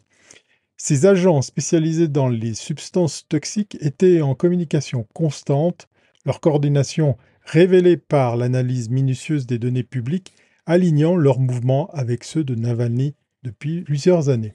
L'un des moments les plus saisissants de cette investigation fut lorsque Navalny lui-même, se faisant passer pour un haut fonctionnaire du gouvernement, a réussi à obtenir des aveux lors d'un appel téléphonique avec un des agents impliqués. Cet appel, c'était comme arracher le masque de l'opérateur, exposant non seulement leur rôle dans l'empoisonnement, mais aussi la vulnérabilité des puissants face à la perspicacité et l'audace. Cette histoire est un témoignage puissant du rôle que l'open data peut jouer dans la lutte pour la transparence et la justice. Elle montre comment, armés de données et de technologies, des individus et des groupes peuvent défier les narratifs officiels et chercher la vérité, même contre des adversaires redoutables. Mais cette histoire nous amène à une réflexion plus sombre. Alexeï Navalny, l'homme au cœur de cette quête de vérité, est tragiquement décédé dans des circonstances mystérieuses. Sa disparition soulève des questions urgentes sur le pouvoir, la corruption et le coût de la dissidence. En se tournant vers l'avenir, nous devons nous demander comment l'open data et les efforts d'investigation continueront-ils à jouer un rôle dans la mise au jour des vérités cachées. La mort de Navalny marquera-t-elle un tournant dans la lutte pour la transparence et la justice, ou verra-t-on une intensification des efforts pour utiliser les données ouvertes comme outil contre l'oppression? La question reste ouverte. Dans ce monde où l'information est à la fois arme et bouclier, l'histoire de Navalny nous rappelle le pouvoir des données ouvertes et de l'ingéniosité humaine dans la quête incessante de justice. Alors, ne laissez pas trop traîner vos infos en ligne, soyez vigilants, portez-vous bien et à très bientôt si c'est pas avant.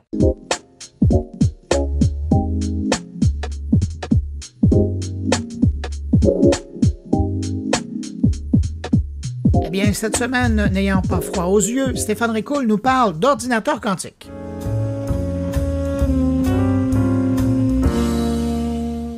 La télédéportation quantique est un concept fascinant dans le domaine de la mécanique quantique. S'il ne s'agit pas de téléporter des objets ou des personnes comme dans la science-fiction, mais plutôt de transférer l'état quantique d'une particule à une autre, peu importe la distance qui les sépare, il marque tout de même l'imaginaire et nous ramène en 1986 avec le film La Mouche, The Fly, dans sa version originale. Le phénomène que j'évoque ici repose sur l'intrication quantique, où deux particules sont interconnectées de telle sorte que l'état de l'une affecte instantanément l'état de l'autre, même si elles sont éloignées. Et j'ai tenté de l'expliquer à des amis qui ne connaissaient même pas l'existence de l'informatique quantique ou de la mécanique quantique, alors que moi-même j'y comprends pas grand-chose, mais je suis fasciné en revanche. J'ai pris un raccourci. J'ai expliqué que grâce au quantique, deux particules pouvaient coexister à deux endroits différents et évoluer de façon complètement synchrone, même si distantes de milliers de kilomètres. Et n'écoutant que mon courage créatif devant un auditoire fasciné, non pas par mes mots, mais par le concept même, j'ai poussé la réflexion jusqu'à dire qu'un jour, je ne sais pas quand, nous pourrions penser nous créer un jumeau numérique quantique que nous pourrions envoyer en vacances toutes les fins de semaine dans des pays lointains et exotiques, sur les plus belles plages du monde, sirotant les cocktails les plus exquis et mangeant les plats les plus fins servis dans des restaurants étoilés Michelin au moins 8 fois tant qu'à y être, et que notre double numérique quantique pourrait nous faire vivre réellement l'expérience de par le phénomène d'intrication. Et là, la question ultime est tombée. Cela veut-il dire que nous allons pouvoir bronzer sans sortir de notre salon en plein hiver québécois? Le bronzage quantique. Ça peut paraître drôle comme ça, mais ça nous amène quand même une réflexion intéressante du point de vue éthique et social. Imaginez un instant que nous puissions appliquer les principes de l'intrication quantique à notre propre espèce humaine, où vos pensées et vos émotions sont connectées instantanément à quelqu'un d'autre, à travers le temps et l'espace. Ce serait fascinant, avouons-le. Mais avant de plonger tête première dans ce paradis quantique, jetons un œil aux petits cailloux qui pourrait se glisser dans nos souliers lors de notre marche sans complexe dans l'univers des particules entrelacées. Tout d'abord, parlons intimité et sécurité, car qui voudrait d'une boîte de Pandore où nos secrets les plus inavouables pourraient fuir vers les hackers venus de l'Est? Assurer la confidentialité des pensées serait un casse-tête digne d'un escape game qui lui aussi serait quantique tant qu'à y être. Déjà qu'on n'est pas foutu de protéger adéquatement nos données privées classiques, imaginez nos pensées. Puis, il y a cette question existentielle.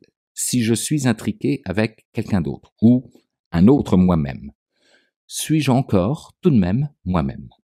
Ou suis-je un nous ambulant? Notre individualité pourrait se retrouver dans une crise d'identité. Et n'oublions pas le consentement. On ne parle pas de choisir la couleur de son cocktail justement, mais bien de décider avec qui partager son espace mental ou quelle forme de qui. Un oui éclairé serait plus que nécessaire, mais comment s'assurer que tout le monde est sur la même longueur d'onde? La responsabilité aussi devient floue. Si votre jumeau numérique quantique bâille et que vous vous endormez à des milliers de kilomètres de ça, à qui la faute? Alors que tout le monde s'arrache présentement les cheveux à tenter d'encadrer correctement l'intelligence artificielle, imaginez dans quel tourbillon philosophique pour démêler ce nœud, nos lois et nos gouvernements devraient alors se plonger. Sans parler de l'exclusivité de ce club quantique et non pas nautique.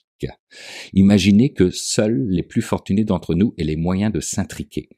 Les inégalités sociales prendraient alors une dimension quantique littéralement. Et pourtant, si l'on regarde du côté de la médecine, les possibilités liées au quantique sont certainement vertigineuses.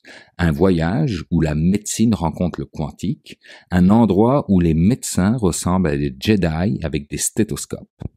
Actuellement, les idées de médecine quantique se sont surtout confinées aux laboratoires et aux esprits des physiciens. Mais elles pourraient un jour nous propulser dans une ère de soins de santé révolutionnaire. Imaginez un monde où l'on pourrait zoomer sur vos cellules avec une précision digne d'un microscope quantique, rendant les diagnostics aussi nets que la définition 8K. On pourrait détecter un vilain petit virus se faufilant entre vos mitochondries, comme si on repérait un intrus dans une fête VIP. Puis, il y aurait des médicaments tellement bien ajustés à votre biochimie personnelle qui pourraient éviter les effets secondaires, une sorte de match parfait moléculaire. On parle de bistouri, avec une finesse telle qu'il pourrait opérer vos atomes individuellement, une délicatesse qui ferait passer la microchirurgie d'aujourd'hui pour de la maçonnerie. Au rang de vedette mondiale, ne négligeons pas notre cerveau, cette boîte noire mystérieuse. Si l'on parvient à déchiffrer ses secrets quantiques, on pourrait peut-être réparer les circuits de nos humeurs, par exemple. Et pour finir en beauté, parlons de régénération. Oubliez les crèmes anti-âge. La médecine quantique pourrait un jour nous permettre de réparer nos tissus, rendant les pansements aussi démodés que les téléphones à cadran. Tout cela semble incroyable et pour l'instant ça l'est. La médecine quantique est encore dans ses couches, babillant des possibilités infinies. Mais qui sait? Avec le temps, ces rêveries pourraient devenir les check-ups de demain, révolutionnant la manière dont nous luttons contre les maux et les bobos. Gardons l'œil ouvert et le cœur prêt pour l'avenir, car en matière de santé, la mécanique quantique pourrait bien nous réserver des surprises plus étonnantes que la fiction elle-même. Mais à quel point sommes-nous prêts à devenir des cobayes de l'esprit pour la science? Bien que tout ce que je viens de décrire semble tout droit sorti d'un roman de science-fiction, c'est une conversation sérieuse à avoir. Ces réflexions éthiques et sociales sont comme des exercices d'échauffement pour nos esprits, nous préparant au marathon technologique de demain. Alors, même si l'intrication humaine n'est pas pour aujourd'hui, gardons l'esprit ouvert et prêt pour les surprises que nous réserve le futur quantique.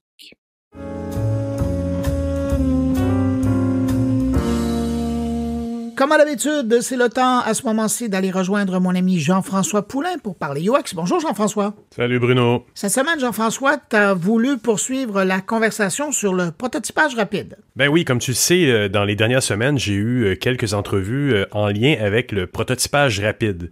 C'est-à-dire que dans le contexte du UX, ce qu'on essaie de faire, c'est de faire plus rapidement en mode prototype, ce qu'on pourrait avoir à faire en développement pendant des mois et des mois. Donc, on veut le faire rapidement, on veut le faire le plus efficacement possible avec le moins de coûts et le moins de ressources mises en jeu pendant ce temps-là. Ouais, mais cette fois, pour parler de prototypage rapide, tu as décidé d'aller chercher une grande ambassadrice de l'approche no-code. Et oui, donc, c'est pour ça que cette semaine, j'ai voulu parler avec Céline Delval parce qu'elle est une évangélisatrice du no-code en France. Elle était venue au WAC l'année dernière où je l'ai rencontrée brièvement. Elle est de Nantes ou dans la région de Nantes en ce moment et elle travaille en ce moment pour le ministère des Affaires extérieures de la France où elle essaie de justement faire adopter ce genre de méthodologie-là. Puis on s'entend, c'est un gros mandat, là, surtout dans un appareil gouvernemental d'arriver et d'être capable de dire hey, on va faire des choses, on va essayer, on va tester, alors que le réflexe plus souvent c'est de dire ben, on part sur un projet, on a nos méthodologies, puis on va prendre plusieurs mois, voire plusieurs années pour le réaliser. Je pense qu'elle a un immense défi devant elle. Jean-François, d'abord, merci pour cette rencontre et puis on va aller l'écouter à l'instant. Et nous, on se retrouve la semaine prochaine. Parfait, allons l'écouter. Merci Bruno. Allez, salut. Bye. Écoute, pour la définition du no-code, voici la mienne en tout cas. Pour moi, le no-code, c'est une nouvelle génération d'outils qui est arrivée à maturité ces dernières années, qui permet de construire des sites web, des applis web, mobiles et des interfaces sans savoir coder. Et ça m'arrange bien parce que moi, je ne sais pas coder. Et pourtant, aujourd'hui, c'est mon métier. Je fabrique des applications métiers en no-code. Alors, pour entrer un petit peu plus dans le détail, il y a plusieurs types d'outils no-code. Tu as des outils qui te permettent de gérer les bases de données. Donc, qu'est-ce qu'on connaît jusque-là? Peut-être Access, qui serait l'outil le plus grand public pour gérer des bases de données et qui n'est pas très accessible, disons-le, ou pour l'expérience utilisateur, pas le meilleur outil. Oui, c'est pas jeune quand même. Ouais. Et comment gèrent aujourd'hui les gens leurs données, les gèrent dans Excel, qui est un tableur. Oui. Et il y a des limitations par contre. Puis si on pourrait en parler aussi, il y a quand même dans le no-code, me dit-on, encore des limitations on ne peut pas nécessairement amener un système no-code à un très, très, très large public. Ou peut-être que oui. Alors, en large public, je te dirais au contraire. Si tu veux, on parlera des limites de no-code parce qu'il faut aussi les présenter. Mais pour l'instant, je voudrais te décrire les différents types d'outils. Donc, je t'ai parlé des outils de base de données qui sont vraiment la colonne vertébrale, généralement, des outils qu'on va fabriquer. Tu as les outils d'automatisation qui te permettent de déclencher des actions, de créer des workflows, ou en français, on dirait des processus. Tu vois, je me perds dans les langues et je fais attention. Et puis, tu as aussi la troisième catégorie qui va être les outils de front, les outils où on va créer vraiment une interface ou la face visible de l'iceberg. Et puis d'autres outils no-code qui seraient plus spécialisés, plus spécifiques. Mais en tout cas, c'est très important d'associer généralement ces trois types d'outils, base de données, automatisation et front, pour avoir un résultat. Voilà ma définition du no-code. Je pense qu'elle va évoluer. Tu as aussi le low-code. Je ne sais pas si low-code, c'est familier. D'accord. C'est une autre catégorie de produits qui, elle, va utiliser les mêmes techniques de modules qui sont déjà précodés, mais qui vont être associés à également du code.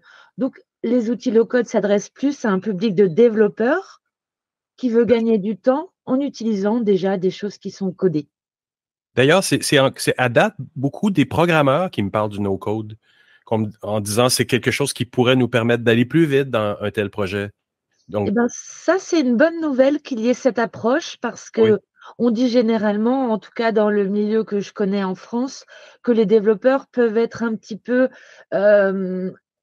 méfiants sur le code parce que ça peut casser leur privilège, leur connaissance, en fait, dévalorisée, alors que je pense le contraire. Déjà, ce sont des développeurs qui créent les outils no-code, bien sûr, donc on a extrêmement besoin d'eux, et eux vont intervenir sur des projets plus complexes, là où justement le no-code va connaître ses limites.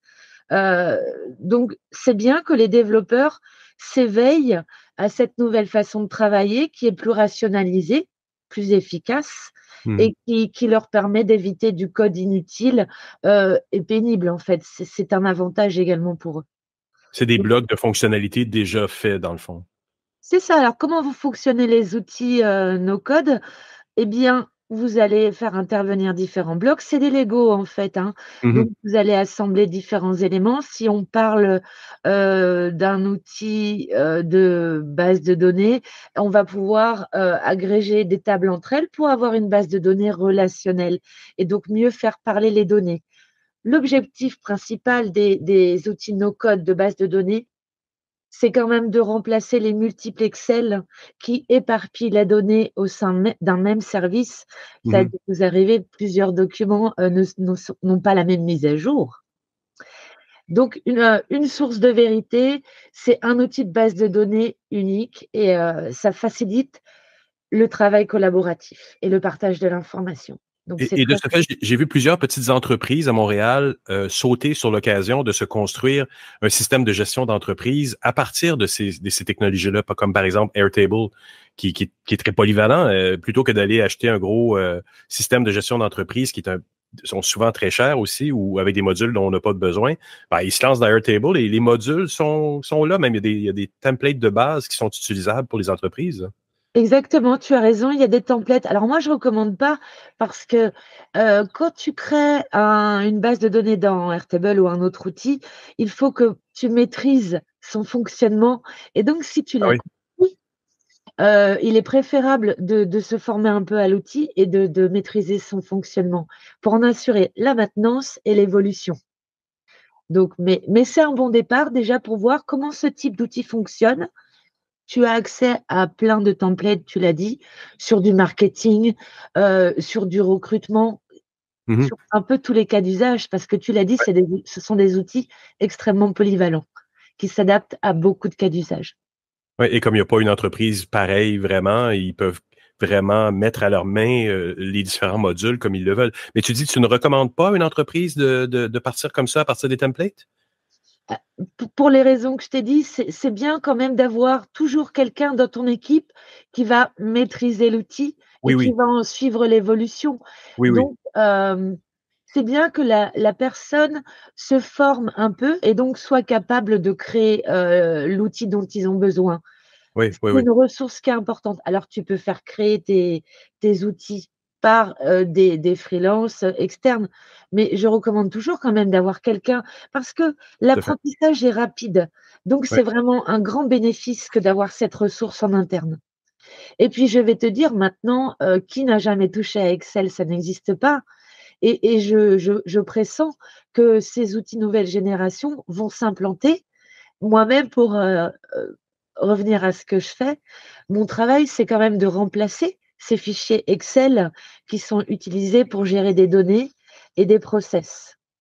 Donc, ces outils sont en train d'intégrer les façons de travailler des gens maintenant petit à petit. Alors, on est au tout début, j'en conviens, mais on y vient. Voilà, c'est une compétence qu'il va falloir avoir sur son CV bientôt. Ça sera vraiment un plus.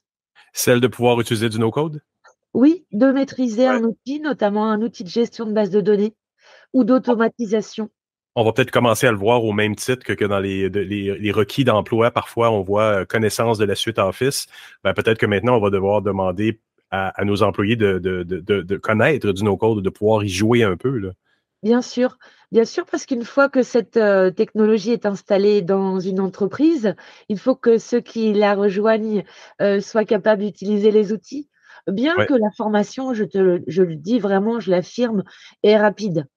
Et l'utilisation, tout est fait dans ces outils, puisqu'on est là pour parler du UX, pour que l'interaction homme-machine soit très simple et instinctive. Donc, l'apprentissage de l'outil et de son fonctionnement est vraiment rapide. Mais voilà, c'est toujours un plus de dire à ce stade que oui, on connaît ça au même titre qu'on est capable de mettre Excel sur son CV. Quel outil tu conseillerais à quelqu'un qui veut débuter, qui veut se mettre un peu les mains dedans, là, qui est dans un milieu corporatif, qui se dit peut-être qu'il y a des avantages pour moi, ou une petite entreprise, tu lui conseillerais d'aller vers mettons par exemple le cas d'une petite entreprise qui voudraient commencer à commencer à se familiariser un peu avec ça en se disant, il y a peut-être des avantages par rapport à ce qu'on entend ce matin, là? Ça serait Airtable parce que c'est vraiment le plus agréable avec lequel travailler. On progresse très vite. Il suffit de transformer son fichier tableur actuel et de transposer dans cet outil pour voir tout ce qu'on peut en tirer. Pour être plus concrète, ça vous permet de voir, par exemple, vos données de différentes façons. Vous créez des vues. Vous avez votre jeu de données en grille comme on le connaît dans un tableur. Et en un clic, vous allez pouvoir l'afficher en format calendrier si vous avez des dates. Vous allez l'afficher sous le format de carte si c'est une liste de produits. Donc, vous avez rapidement quelque chose à partager à vos collaborateurs dont vous êtes fiers parce que vous exploitez vraiment vos données. Vous faites un peu de data visualisation. Vous pouvez facilement faire des graphiques, mais vraiment en quelques clics. Donc, vous êtes vraiment satisfait de ce que vous partagez. Donc, pour moi, l'outil Airtable, c'est avec celui-là que je suis vraiment tombée dans la marmite du no-code il y a 6 ans, quand je cherchais moi-même un outil pour améliorer l'organisation avec mon équipe. J'avais ces problématiques de fichiers un peu dispersés. Cet outil nous a vraiment permis de faire un bond en avant dans notre organisation et de gagner beaucoup de temps et de sécuriser nos données. Ouais, j'imagine. Et cette année, enfin, on l'a vu en 2023, l'arrivée de l'AI, le prompting. Est-ce que tu considères que ça va être un game changer? Ça va améliorer beaucoup ce principe de no-code? Alors, ça se marie très bien, l'intelligence artificielle avec le no-code, de 2 manières. Soit pour construire les outils eux-mêmes, c'est-à-dire que je t'ai parlé d'outils low-code, Airtable te permet également d'injecter du code pour développer une fonctionnalité que tu ne trouverais pas de façon native. Donc, l'intelligence artificielle va t'aider à créer ce nouveau module. Et l'intelligence artificielle va aussi intervenir dans le no-code, dans l'outil lui-même. On va rester sur cet exemple d'Airtable. Airtable te permet d'analyser les données contenues dans ta base de données. Par exemple, si tu recueilles un avis client, que tu as fait une automatisation et ta base de données est alimentée avec cette information, tu peux programmer ton outil pour que l'intelligence artificielle analyse cet avis pour avoir un ressenti positif et négatif et derrière peut-être automatiser une réponse à ce client, le remercier ou l'inviter à partager son problème. Donc, l'intelligence artificielle, c'est vraiment la cerise sur le gâteau pour le no-code parce que non seulement avec le no-code, tu vas avoir bien rangé tes données, tu vas les avoir bien catégorisées et derrière, avec l'IA, tu vas les analyser et tu vas automatiser des actions. Donc, c'est la fusée qui part sur Mars. Donc, 2024, on risque de voir des applications, que ce soit à travers la boutique ChatGPT ou avec des interactions avec Airtable, des choses qui vont ressortir beaucoup. Là. Il risque d'avoir des créations très intéressantes. Les entreprises commencent, en tout cas en France, c'est très fort. Depuis, je dirais, 3-4 ans maintenant, il y a une communauté française qui s'est fondée et qui est assez... Écoute, c'est 13 000 membres sur le Slack de No Code France, par exemple. Ah oui, OK. C'est très, très actif. Donc, c'est en train de se répandre un peu dans les entreprises françaises. Et effectivement, No Code plus IA, les entreprises qui vont utiliser ça vont gagner beaucoup de temps et beaucoup d'efficacité. C'est sûr. Intéressant. Est-ce qu'un Québécois peut se joindre à ce Slack-là, même s'il n'est pas sur le territoire européen? Bien sûr. Et d'ailleurs, il y a même une chaîne pour que les Québécois organisent leurs apéros. Ah oui, OK. Oui, absolument. Ben, on va les inviter. À quelle adresse on doit se rendre pour pouvoir s'inscrire là-dessus? Écoute, c'est No Code France. Tu as un site web où tu pourras retrouver certainement le lien. Facilement, c'est une grosse communauté et vous êtes absolument les bienvenus. Incroyable, vraiment intéressant. Céline, mais j'aimerais te remercier vraiment beaucoup pour cette belle conversation aujourd'hui. Un grand plaisir à toi.